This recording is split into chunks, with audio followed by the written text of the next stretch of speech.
Breaking news చూస్తున్నాం. రాష్ట్రంలో లోక్సభ ఎన్నికల ప్రచార పర్వం ముగిసింది. దీంతో చివరి రోజు జాతీయ స్థాయి అగ్రనేతలంతా తెలంగాణలో ప్రచారాన్ని హోరెత్తించారు. సీఎం రేవంత్ రెడ్డి ప్రియాంక గాంధీతో కలిసి తాండూర్, కామారెడ్డిలో ప్రచారం చేశారు. బీజేపీ నుంచి కూడా కేంద్ర మంత్రులు, అగ్రనేతలు చివరి రోజు క్యాంపెయిన్లో పాల్గొన్నారు. ప్రచారంలో భాగంగా రేవంత్ రెడ్డి రాష్ట్రంలో సుడిగాలి పర్యటనలు చేశారు. పార్టీ ప్రచారం మొత్తం తన భుజస్కంధాలపై వేసుకున్నారు.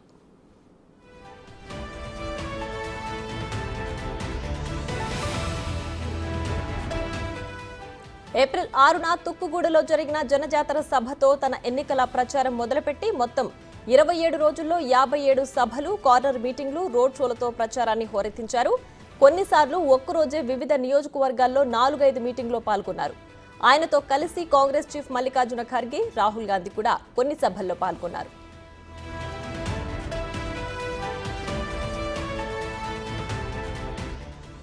మరోవైపు తెలంగాణ రాష్ట్రంలో అత్యధిక సీట్లు గెలవాలని బీజేపీ కసితో ఉంది. ఈ క్రమంలో పార్లమెంటు ఎన్నికలపై రాష్ట్ర బీజేపీ నేతలు సీరియస్ గా ఫోకస్ పెట్టారు.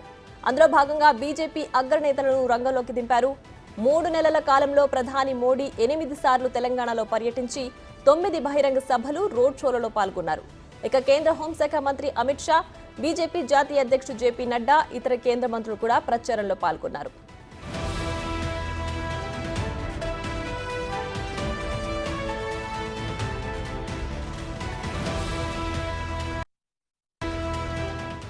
బీఆర్ఎస్ నుంచి కేసీఆర్ బస్సు యాత్ర చేస్తూ ప్రచారం చేశారు. మాజీ మంత్రులు కేటీఆర్, హరీష్ రావు కూడా ఆయా పార్లమెంటు సెగ్మెంట్లలో క్యాంపెయినింగ్ చేశారు.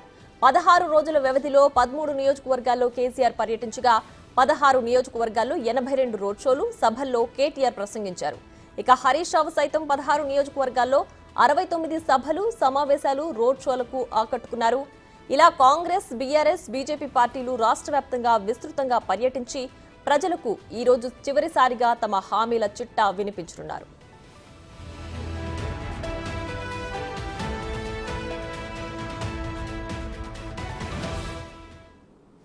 రైట్, ఇక ఇదే అంశానికి సంబంధించి మరింత సమాచారం మా deputy bureau chief Sadiq live లో అందించడానికి సిద్ధంగా ఉన్నారు.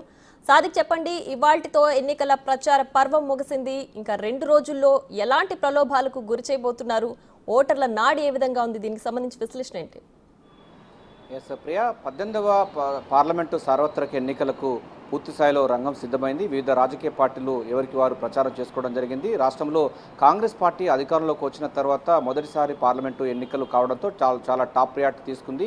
రాష్ట్రంలో 17 పార్లమెంటు నియోజకవర్గాలు గాను 15 స్థానాలు గెలుచుకునే లక్ష్యంగా పీసీసీ చీఫ్ ముఖ్యమంత్రి రేవంత్ రెడ్డి తన వ్యూహాలను మరింత పదును పెట్టి ఈ ఎన్నికల ప్రచారంలో అన్ని తానే కూడా నడిపినటువంటి సందర్భం కనబడుతుంది. మొత్తం 27 రోజుల్లో 57 సభలు, సమావేశాల్లో, కార్నర్ మీటింగ్ కానీ అదేవిధంగా ఇతరత్ర సంబంధించిన దాంట్లో కూడా ముఖ్యమంత్రి రేవంత్ రెడ్డి చాలా గుక్కు తిప్పుకోకుండా ప్రచారంలో భాగస్వాములు కావడం అన్నది ఈ ఎన్నికల్లో టాప్గా చెప్పవచ్చు. అంతేకాకుండా ఏఐసీసీ అగ్రనేతలు, ఏఐసీసీ కార్యవర్గం పూర్తి స్థాయిలో గత నెల 6వ తారీఖు రోజు తుక్కుగూడలో ఏఐసీసీ మేనిఫెస్టో 5 న్యాయ 25 గ్యారంటీలను విడుదల చేసి తెలంగాణ రాష్ట్రం చెల్లి కూడా ఎన్నికల సమర శంఖారావాన్ని పూరించింది. ప్రధానంగా ఇప్పటికే రాష్ట్రంలో కాంగ్రెస్ ప్రభుత్వం అమల్లో కాంగ్రెస్ ప్రభుత్వం ఉంది. ఇక్కడ రాష్ట్రంలో 6 గ్యారంటీ స్కీమ్స్ అమలవుతున్న నేపథ్యంలో కేంద్రంలో కూడా కాంగ్రెస్ ప్రభుత్వం అమల్లో అధికారంలోకి వచ్చిన తర్వాత 6 గ్యారంటీలు 25 అంటే 5 న్యాయ 25 గ్యారంటీసు 5 న్యాయాలు అంటే దానిలో సమన్యాయంలో భాగంగా